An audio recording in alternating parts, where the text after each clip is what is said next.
कहानी की शुरुआत में हम साइबेरिया की एक जेल को देखते हैं जहां ढेर सारे जर्मन सोल्जर्स को लाइन से खड़ा कर दिया गया था। दरअसल वर्ल्ड वॉर 2 के खत्म होने के बाद रशिया ने बहुत से जर्मन सोल्जर्स को कैदी बना लिया था और उनसे कोयले की खानों में दिन रात काम करवाने लगे। हालांकि इस जेल की सिक्योरिटी काफी कम थी, लेकिन इसके बावजूद भी कोई इस जेल से भागने की कोशिश नहीं करता था, क्योंकि इस जेल के चारों तरफ बर्फ ही बर्फ थी और ये जेल किसी भी इंसानी बस्ती से पूरे 14,000 किलोमीटर दूर थी। इसलिए अगर कोई कैदी इस जेल से भाग भी गया तो साइबेरिया की जमा देने वाली सर्दी में उसकी मौत पक्की थी। ये जेल चारों तरफ हजारों किलोमीटर दूर फैली हुई बर्फ के बीच में बनाई गई थी, इसीलिए कोई भी कैदी यहाँ से भागने का सोच भी नहीं सकता था। लेकिन इन कैदियों में एक कैदी ऐसा भी था जो बहुत ही शार्प माइंड था और वो इस जेल से भागकर अपनी बीवी और बेटी के पास जाना चाहता था। इस कैदी का नाम क्लेमन फॉयरल था, जिसे इस जेल में पूरे 25 साल की सजा काटनी थी और क्लेमन ऐसा बिल्कुल भी नहीं चाहता था कि उसकी आधी जिंदगी इसी जेल में बीत जाए। क्लेमन किसी भी हालत में इस जेल से भागना चाहता था। लकीली एक दिन क्लेमन को भागने का मौका मिल गया और वो एक कोयला ले जाने वाली मालगाड़ी में बैठकर इस जेल से भाग निकला। अब जेल के बाहर जब उसने खुले आसमान में सितारों को देखा तो वो खुशी से झूम उठा, लेकिन ये खुशी कुछ ही देर की मेहमान थी। थोड़ी दूर चलने के बाद उस मालगाड़ी को रोक दिया गया और जब क्लेमन ने बाहर झांक कर देखा तो एक रशियन सोल्जर बंदूक ताने उसके सामने खड़ा था। बदकिस्मती से यहाँ क्लेमन पकड़ा गया और जेल से भागने के जुर्म में उसे एक ओपन एयर सेल में बंद कर दिया गया। सर्दी बहुत ज्यादा थी और रात में होने वाली बारिश ने क्लेमन की हालत खराब कर दी थी। उस सेल में क्लेमन को कुछ घंटों के लिए नहीं बल्कि पूरे 2 दिनों तक रखा गया। अब पूरे 2 दिन बाद अगली सुबह जेल का वार्डन उसके पास आया और उसे सेल से बाहर निकालकर उससे कुछ भी टॉर्चर नहीं किया गया। बस सिर्फ ये बोला कि तुम्हारे साथी बेसब्री से तुम्हारा इंतजार कर रहे हैं। अब जब क्लेमन अपने साथियों से मिला तो वो सब लाठियां और डंडे लेकर उसका इंतजार कर रहे थे। वो सब क्लेमन पर बहुत गुस्सा थे, क्योंकि क्लेमन के भागने की वजह से उन सबको पिछले 2 दिनों से भूखा रखा गया था। और क्लेमन को अब वार्डन की बात समझ में आ गई कि उसने क्यों कहा था कि तुम्हारे साथी तुम्हारा इंतजार कर रहे हैं। अब क्लेमन को देखते ही बाकी कैदियों ने उस पर हमला कर दिया और उसे बहुत बुरी तरह से मारा। इस मारपीट में क्लेमन इतना जख्मी हो गया कि उसे जेल के हॉस्पिटल में एडमिट करना पड़ा। इस जेल का डॉक्टर भी एक जर्मन कैदी था। जैसे ही क्लेमन होश में आया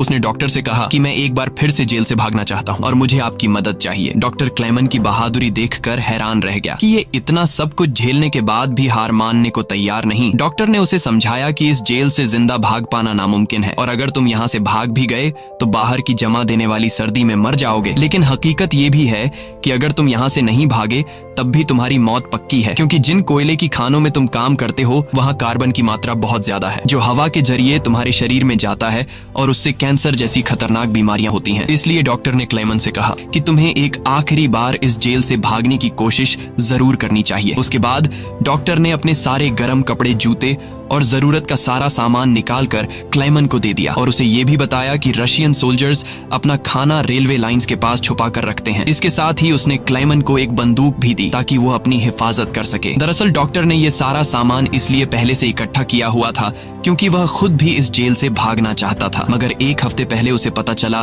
कि वह कैंसर का मरीज है और उसके पास 1 महीने से ज्यादा वक्त नहीं है। अब उसने क्लेमन को एक लंच बॉक्स दिया और कहा कि अगर तुम जिंदा बच गए तो मेरी फैमिली तक ये लंच बॉक्स पहुंचा देना और कहना कि मैं इस दुनिया में अब नहीं रहा। यहाँ एक बार फिर से रात के अंधेरे में क्लेमन दोबारा भाग निकला और इस बार उसने मालगाड़ी की बजाय पैदल चलने का फैसला किया। वो पूरी रात पैदल चलने के बाद सुबह भी चलता रहता है, क्योंकि उसे डर रहता है कि कहीं रशियन सोल्जर उसे पकड़ न लें। अब जब सुबह वार्डन को पता चला कि क्लेमन जेल से फरार हो चुका है तो वो सीधा डॉक्टर से पूछताछ करने उसके कमरे में पहुंचा। लेकिन उसके पहुंचने से पहले ही डॉक्टर ने अपनी जान ले ली थी, क्योंकि उसे पता था कि क्लेमन के भागने की खबर सुनने के बाद वार्डन मुझे बहुत तड़पा तड़पा कर मारेगा। इसके बाद वार्डन ने कई रशिया सिपाहियों को क्लेमन की तलाश में भेजा और उसे जिंदा पकड़कर वापस लाने का हुक्म दिया। लेकिन कई दिनों की तलाश के बाद भी उसे क्लेमन का कोई पता न चल सका। क्लेमन की खुशकिस्मती ये थी कि बर्फबारी स्टार्ट होने की वजह से उसके पैरों के निशान मिटते जा रहे थे, जिससे क्लेमन को ढूंढना मुश्किल पड़ रहा था। अब सबको लगने लगा कि क्लेमन इस सर्दी में जमकर मर चुका होगा, मगर वार्डन मानने को तैयार नहीं था, क्योंकि वार्डन जानता था कि क्लेमन बहुत स्ट्रॉन्ग है और वो इतनी आसानी से हार नहीं मानेगा। इसलिए उसने तलाश जारी रखने का हुक्म दिया। वहीं दूसरी तरफ हम क्लेमन को देखते हैं जो पूरे जोश के साथ बर्फीले तूफान को पार करते हुए आगे बढ़ रहा था। जेल से भागने के 9 दिन बाद उसे अचानक कुत्तों के भौंकने की आवाज सुनाई दी और जैसे ही वो पीछे मुड़ा उसने एक स्लेज को अपनी तरफ आते देखा। उससे पहले कि वो भागता वो स्लेज उसके पास आ गई और उस पर चढ़ती हुई आगे निकल गई। तभी क्लेमन की आंख खुल गई और उसे पता चला कि वो सिर्फ सपना देख रहा था। दरअसल क्लेमन पिछले 9 दिनों से पैदल चल रहा था और अब उसका खाना भी खत्म हो चुका था। भूख और थकान की वजह से उसका आगे बढ़ना मुश्किल हो गया था, लेकिन इसके बावजूद क्लेमन ने हार नहीं मानी और जैसे तैसे चलता रहा। कुछ दिनों के बाद उसका जिस्म भी जवाब दे गया और वो भूख से बेहोश हो गया। अब कुछ घंटों बाद जब उसे होश आया, उसने अपने आसपास एक अजीब सी आवाज सुनी। तभी उसने एक सील को देखा और ये देखते ही उसकी आंखें चमक उठी। उसने फौरन अपनी बंदूक निकाली और पूरी ताकत के साथ निशाना लगाने की कोशिश की, लेकिन थकान और कमजोरी की वजह से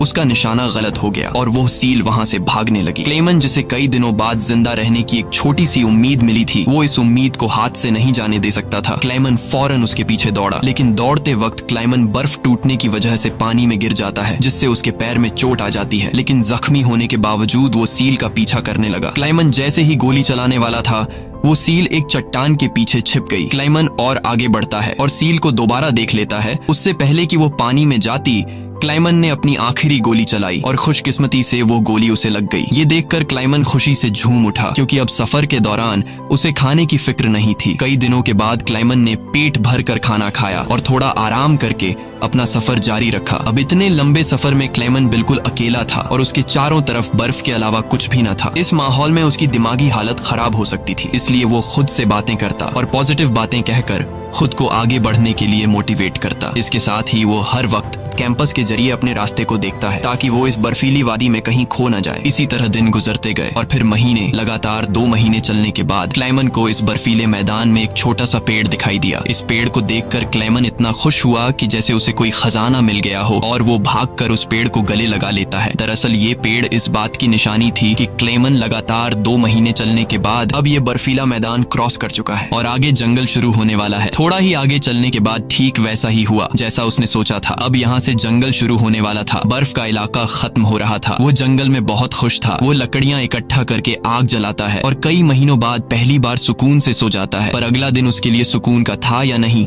ये कोई नहीं जानता। दूसरी तरफ हम वार्डन को देखते हैं, जो अब भी क्लेमन की तलाश में था और उसने अपनी सर्च पार्टी को हुक्म दिया कि वो 500 किलोमीटर के दायरे में क्लेमन की तलाश करें। वहीं क्लेमन एक जंगल से होता हुआ आगे बढ़ रहा था कि अचानक वहां एक बर्फीला तूफान आ गया। ये तूफान इतना तेज था कि बड़े बड़े पेड़ भी जमीन से उखड़कर गिरने लगे। क्लेमन जैसे ही आगे बढ़ने की कोशिश करता है, एक बड़ा सा पेड़ सीधा उस पर गिर जाता है। क्लेमन की किस्मत अच्छी थी कि शाम में 2 आदमी यहाँ से गुजरे जो सोने की तलाश में थे। उन्होंने क्लेमन को देख लिया और वक्त पर उसकी जान बचा ली। उसके बाद ये तीनों एक साथ आगे बढ़े और कई दिनों के सफर के बाद बर्फीले मैदान से बाहर निकल आए। रास्ते में उन्हें एक दरिया मिला, जिसे पार करने के लिए उन्होंने लकड़ी की एक कश्ती बनाई। दरिया पार करते वक्त वह आपस में बातें करने लगे और एक दूसरे को बचपन के किस्से सुनाने लगे। लेकिन इसी बीच दरिया का बहाव तेज हो गया और कश्ती काबू से बाहर होने लगी। ऐसे में एक साथी का तवाजुन बिगड़ गया और वह सीधा पानी में जा गिरा।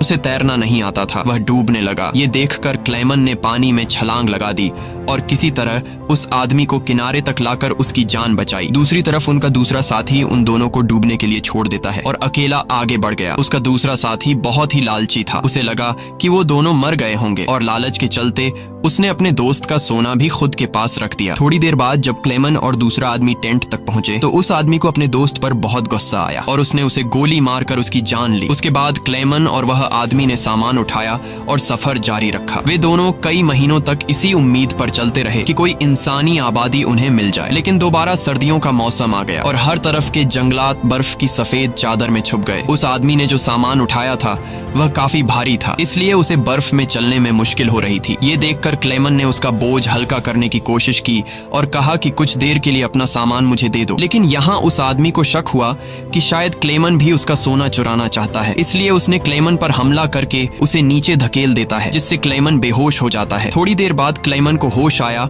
तो उसने देखा कि भेड़ियों का एक झुंड उसकी तरफ आ रहा है। अपनी जान बचाने के लिए वो एक दरख्त पर चढ़ने लगता है, लेकिन पेड़ पर चढ़ते वक्त एक भेड़िया उसका पांव पकड़ लेता है। लेकिन दरख्त कमजोर था और दरख्त दरमियान से टूट गया, जिससे क्लेमन नीचे गिर पड़ा। अब क्लेमन को लगा कि उसकी मौत पक्की है। तभी अचानक गोली चलने की आवाज आई। क्लेमन ने आंखें खोली तो उसने देखा कि कुछ भेड़िए मर चुके हैं और जो जिंदा थे वह भाग चुके हैं। दरअसल इलाके के शिकारियों ने आकर उसकी जान बचाई। वो उसे अपने गांव ले गए, जहां गांव के लोगों ने उसका इलाज किया। बरसों की मेहनत के बाद क्लेमन एक इंसानी आबादी तक पहुंच चुका था। लोगों को देखकर उसे बेहद खुशी हुई। कई दिनों तक वो गांव में रुका रुका और लोगों ने उसकी खूब खातिरदारी की। एक दिन गांव में एक लेटर आया जो किसी और का नहीं बल्कि खुद वार्डन का था। इसमें लिखा था कि एक जर्मन फौजी हमारी जेल से फरार हो चुका है और अगर किसी ने उसे पनाह दी तो वह गद्दार कहलाएगा। अब ना चाहते हुए भी क्लेमन को यह गांव छोड़ना पड़ा, क्योंकि अगर वो यहाँ से नहीं जाता तो वार्डन इस गांव वालों को भी सजा देते। जाने से पहले गांव के लोगों ने उसे खाने पीने का सामान और एक शिकारी कुत्ता दे देते हैं। इस लंबे सफर में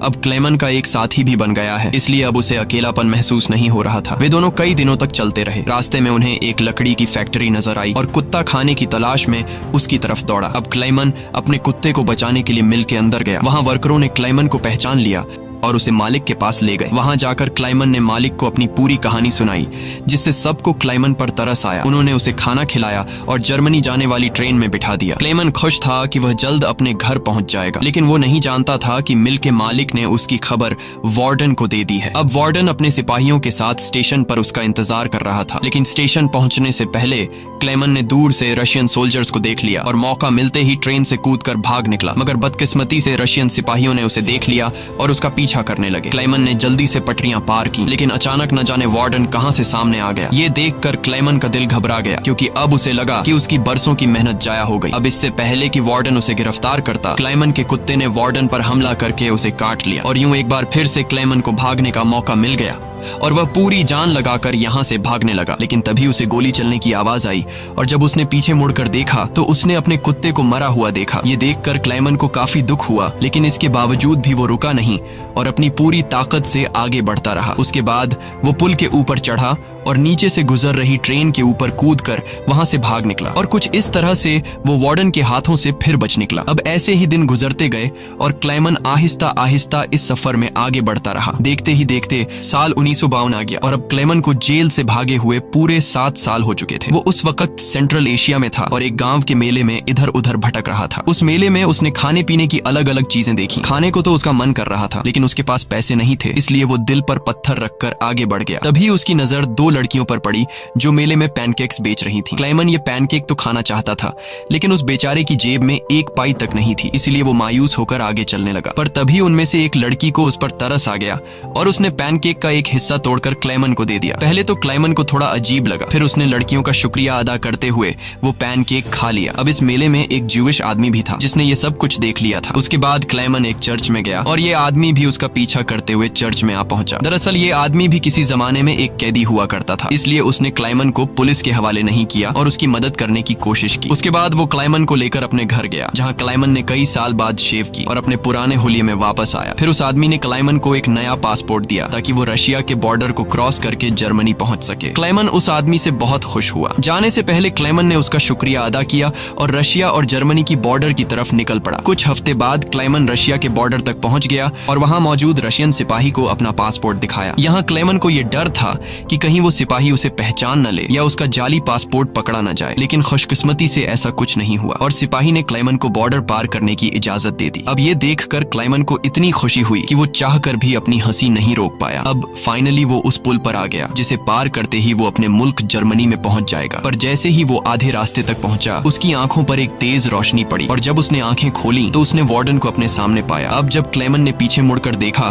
तो वो अभी भी रशिया की जमीन पर था और इसका मतलब ये था कि वार्डन अब भी उसे गिरफ्तार कर सकता है। अब यहाँ क्लेमन का दिल टूट गया, क्योंकि उसके इतने सालों की मेहनत अब मिट्टी में मिलने वाली थी। लेकिन तभी कुछ ऐसा हुआ जिसकी उम्मीद खुद क्लेमन को भी नहीं थी। यहाँ वार्डन ने उसका रास्ता छोड़ दिया और उसे आगे जाने की इजाजत दे दी। अब पहले तो क्लेमन को यकीन नहीं हुआ, पर फिर भी वो हिम्मत करके आगे बढ़ा। दरअसल वार्डन क्लेमन के जिंदा रहने के जज्बे और उसकी बहादुरी को देखकर उससे काफी इंस्पायर हुआ, इसलिए उसने क्लेमन को गिरफ्तार नहीं किया और उसे अपने मुल्क वापस जाने दिया। और तभी वार्डन उससे ये कहता है, ये लड़ाई बस 2 सोल्जर्स के बीच थी, एक मैं और एक तुम, और इसे तुम जीत गए। जाओ अपनी जिंदगी जी लो। अब फाइनली क्लेमन ने उस बॉर्डर को पार किया और अपने देश जर्मनी पहुंच गया। इसके बाद वो अपने घर के करीब पहुंचा, जहां उसने अपनी बेटी और बीवी को देखा। अब थोड़ी देर बाद वो दोनों चर्च जाने के लिए घर से निकलती हैं, तो क्लेमन भी उनका पीछा करता हुआ चर्च में आ गया। हालांकि क्लेमन ने अभी तक अपनी बेटी को आवाज नहीं दी थी, क्योंकि उसे उम्मीद थी कि एक दिन जरूर उसके पिता आएंगे। जब उसकी बेटी ने पीछे मुड़कर देखा तो उसने अपने पिता को पहचान लिया और दौड़कर अपने पिता को गले से लगा लिया। अब इतने सालों बाद क्लेमन को जिंदा देखकर उसकी वाइफ की खुशी का तो कोई ठिकाना नहीं था। फाइनली उन तीनों ने एक दूसरे को गले लगाया और इसी के साथ सच्ची कहानी पर बनाई गई ये फिल्म यहाँ पर खत्म हो गई। उम्मीद है आपको आज की कहानी पसंद आई हो। अगर आपको ये वीडियो अच्छी लगी हो तो इसे लाइक कर देना और चैनल को सब्सक्राइब कर